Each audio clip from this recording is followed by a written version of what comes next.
Oke, ternyata update-nya yang untuk Iran ini agak mencanangkan, agak kaget juga aku sebenarnya teman-teman. Jadi kalau kita kemarin bilang bahwa kemungkinan Iran memenangkan peperangan ini adalah 0%, ternyata hari ini nggak kayak gitu. Hari ini ternyata malah bahaya buat Amerika dan Israel. Ya alhamdulillah memang seperti itu. Kenapa kok bisa seperti itu? Nanti kita telaah dikit-dikit ya. Aku mau disclaimer dulu.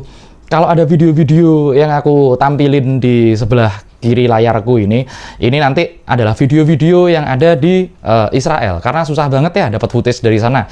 Pemerintah Israel ngekip biar nggak keluar beritanya. Nah, baiklah kalau begitu. Dan inilah kisah dunia lain. Kita akan kembali masuk ke dalam sisi dunia yang mungkin belum pernah kita kenal. So, let's open your mind.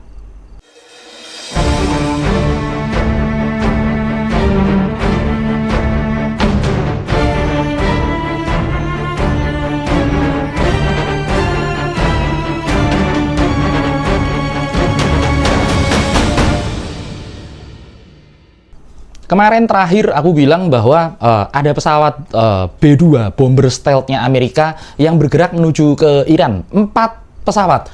Nah, di hari ini juga ternyata ada 3 pesawat tempur jet F-15 itu yang jatuh di Kuwait. Itu punyanya Amerika, teman-teman. Ini masih jadi tanda tanya ya, apakah ini kasus friendly fire ataukah ini disikat oleh rudal-rudalnya Iran. Masih jadi tanda tanya. Yang jelas 3 pesawat F-15 ini bukan casualty atau kerugian perang yang enteng. Ini cukup berat buat Amerika. Dan bahkan juga pesawat B-2 stealth bomber yang kemarin dikirimkan ke Iran, ternyata targetnya apa? Targetnya ternyata balistik rudal balistik launcher. Jadi yang ditarget oleh pesawat-pesawat B-2 itu peluncur rudal ternyata. Peluncur rudal yang, waduh, Iran ini punya keistimewaan. Kalau rudal-rudalnya mereka, senjata-senjatanya mereka ternyata mobile. Dan di hari ini ada berita yang cukup mengejutkan. Ini fakta yang cukup mengejutkan, teman-teman.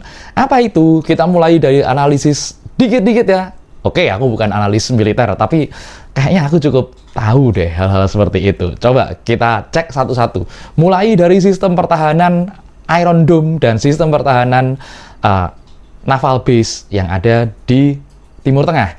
Jadi seperti kita ketahui bersama ya teman-teman, Amerika ini kan punya pangkalan-pangkalan militer yang kemarin di UAE, di Bahrain, di Qatar, di Irak, dan di banyak tempat yang ada di Timur Tengah. Ini ternyata macam-macam, bukan cuma pasukan aja isinya. Pasukan di situ adalah beberapa, yang terbesar itu ada di Al Udeid yang kemarin hancur sudah sama rudalnya Iran, teman-teman. Nah, ternyata pangkalan-pangkalan yang diserang oleh Iran ini, yang kemarin diserang oleh rudal-rudal hypersonic, rudal balistik ini ternyata memiliki peran yang sangat signifikan karena mereka memang menyimpan radar yang sangat canggih sekali. Bahkan kabarnya satu radarnya Amerika ini nilainya adalah $1 billion. $1 billion itu ya sekitar 7 triliun atau 17 triliun, lupa aku, sekitar segituan.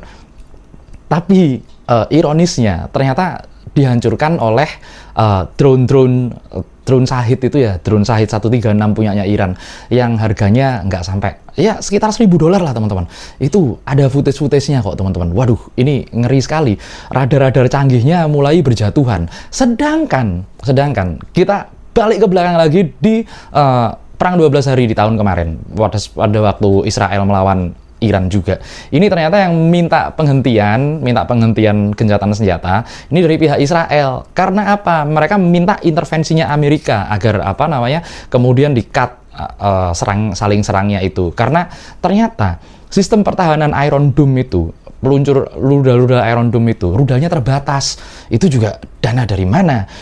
Sedangkan negara Amerika ini per tahun hanya mampu memproduksi 700 rudal Patriot. Tunggu, kita ada pertanyaan. Kalau yang diproduksi oleh Amerika sebanyak itu untuk negaranya sendiri Amerika dan mungkin dijual ke Israel, mungkin seperti itu.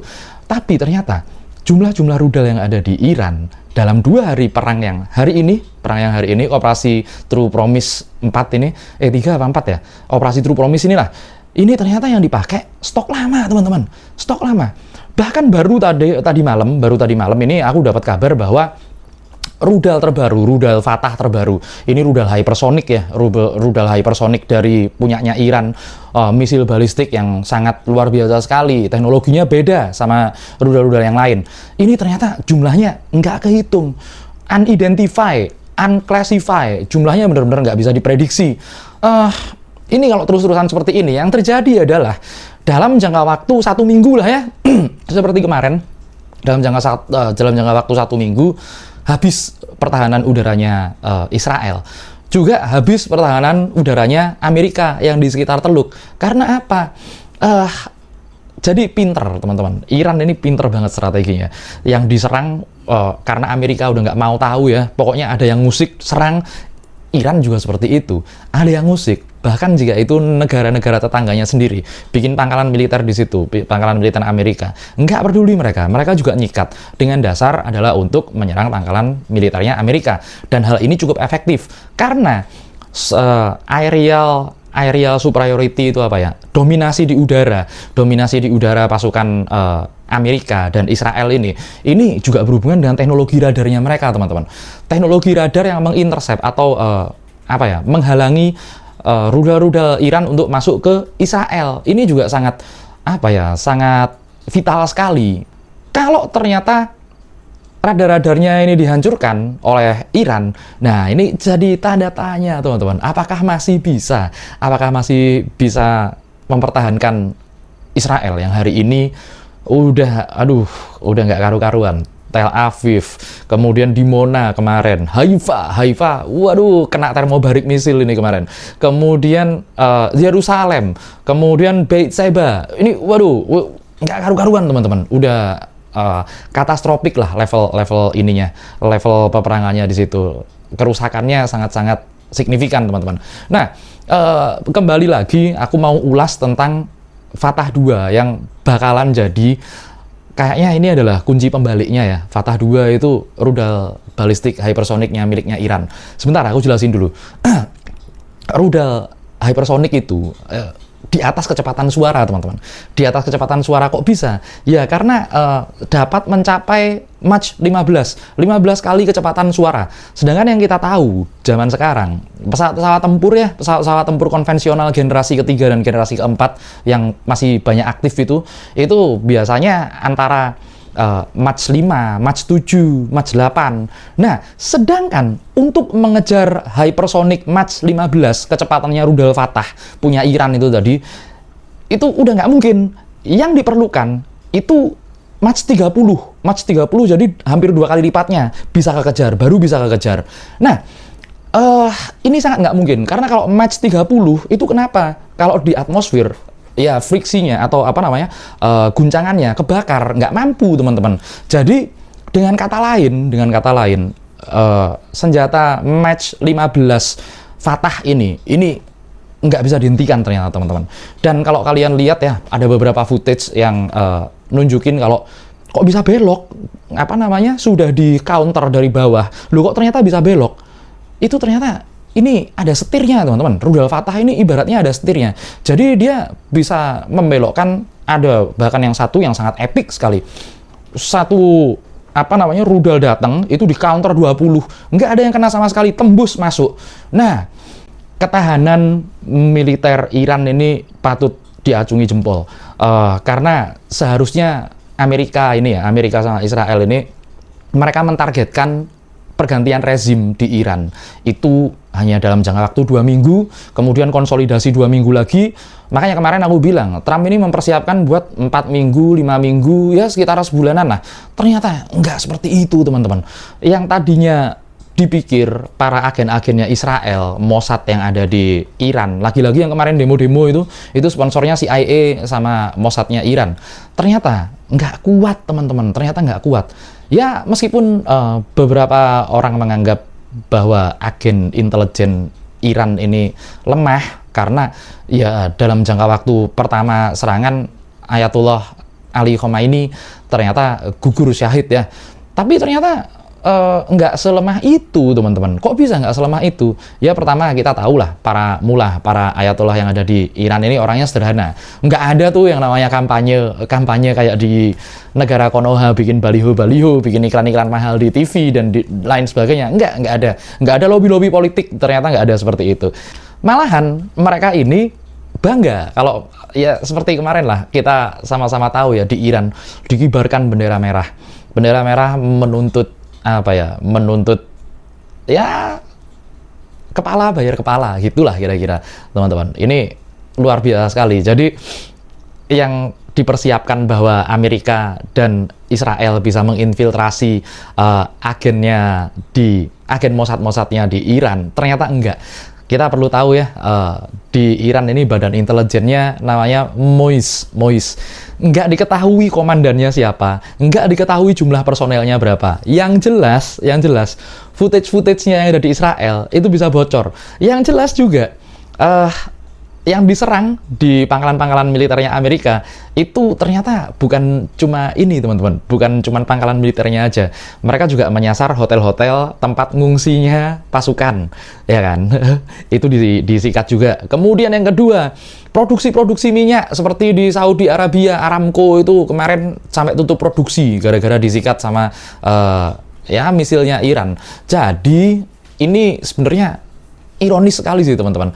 Kalau Trump bersiap dalam jangka waktu ya 4 minggu, 5 minggu, begitupun juga Israel bersiap untuk seperti itu, kali ini akan menghadapi hal-hal yang sangat nggak enak dari bangsanya sendiri. Karena senat-senat di Amerika ini udah pada mulai teriak ya, ini nggak bener ini. Sedangkan Board of Peace ini akhirnya menjadi Board of War. Karena mana peace-nya? Ternyata penggagasnya kan Amerika, kemudian di situ ada Israel. Ini pencetus perang yang ada sekarang. Ini apa Board of Peace? Udahlah, Indonesia keluar lah. Lebih baik Indonesia keluar, duitnya buat yang lain aja daripada ngebiayain senjata-senjata seperti itu. Enggak lah, janganlah. Jadi, teman-teman, kesimpulanku saat ini ternyata Iran bisa memenangkan keseluruhan dari perang. Battle-nya mungkin kalah, tapi war tetap bisa sangat, ya masih sangat ada kemungkinan kok ternyata. Karena ya itu tadi, ternyata buat sebagian masyarakat Iran ini, sebagian besar ya, bahkan hampir semua kalau aku bilang sih, yang sekarang muncul di media ini, mereka ini malah ayo semangat, tuntut balas, ayo semangat, ayo tuntut balas. Nggak ada tuh takut-takutnya. Mereka masih turun ke jalan, kemudian ya berduka atas wafatnya Imam Khomeini. Kemudian mereka bahkan mengibarkan bendera merah di mana-mana. Ya itu nggak diliput media-media barat. Mereka taunya ngeliput media-media Eropa yang pada pesta aja. Padahal orang-orang Iran yang kabur itu kabur pada, ya sama kayak Reza Pahlavi yang kemarin akhirnya mau dijadikan pimpinan boneka. Reza Pahlavi itu kan kabur ke Mesir, terus habis itu kabur kemana sekarang? Sampai nggak berani pulang ke negaranya. Pulang dah kalau berani. Ada satu hal yang sangat menggetarkan sih sebenarnya. Pada sekitar jam 10 malam tadi ya, jam 10 malam, ini aku jam 3 pas lagi sama sahur, Iran mengumumkan kalau mereka bakalan bikin kejutan. Tapi sebelumnya juga, ini Amerika, Donald Trump, ini meminta semua warga negara Amerika untuk keluar dari Iran karena bakalan ada eskalasi besar-besaran. Kita tunggu aja ya seperti apa. Aku bakalan tetap update. Jadi kesimpulannya, aku wrap sedikit ya kesimpulannya. Iran ada kemungkinan menang karena untuk jangka panjang, untuk pertempuran jangka panjang, ini Iran ini ternyata battle proven, teman-teman. Kita juga nggak tahu ada berapa banyak rudal-rudalnya. Yang jelas estimasinya aja ada 20.000. Kalau dikirim generasi lama 3.000 aja dalam jangka waktu 1 malam ke Israel, habis itu udah. Cuman Iran kayaknya lagi nahan. Dan satu lagi, ternyata di perang 12 hari tahun kemarin 2025 yang katanya Amerika berhasil mengeliminasi pengayaan nuklirnya Iran, ternyata enggak. Jadi Iran masih punya nuklir. Ini yang menjadi faktor deterrent atau faktor penggentar. Aku mau ulas nanti hubungannya sama Indonesia. Karena Indonesia harus, kalau menurutku sendiri, Indonesia harus segera keluar dari Board of Peace. Nggak ada gunanya ngikutin negara yang mengatasnamakan perdamaian tapi sukanya perang, warmonger. Oke, kita bakalan update lagi lah. Kita bakalan update lagi, kalian nikmati ya footage-nya, tapi kecil aja. Takut di ban ya. Ya udah, sampai di sini dulu episode kali ini. Sampai jumpa lagi kawan-kawan dari dunia lain.